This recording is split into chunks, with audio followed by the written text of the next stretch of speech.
السلام عليكم. اليوم حبيت نشارك معكم هذه الوصفة، وصفة جد سهلة وشتوية.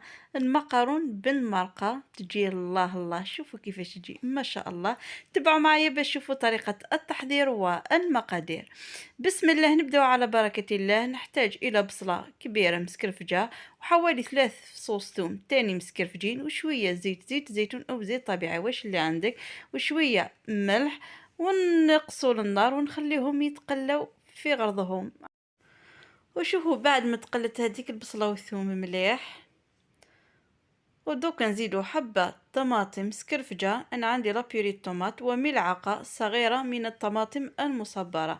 ندرت لابيوري الطماط و ملعقة صغيرة من الطماط كونسونطري، ونخلطهم.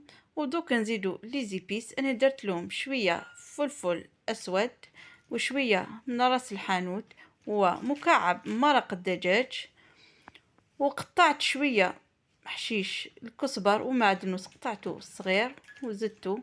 دوكا نخلطهم مليح ونخليهم يتقلوا على غرضهم. كيما تشوفوا لاصوص نتاعي ناشفه، زدت له شويه ما باش نخليه يتقلى.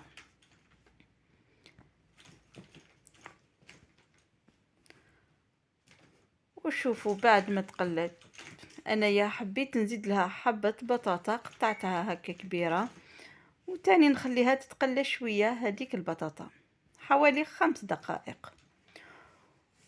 وبعد ما تقلوا كامل مع بعض دوكا نزيدو فلفل عكرة وفلفل احمر، ونخليه تاني يتقلى حوالي 2 دقائق لا اكثر.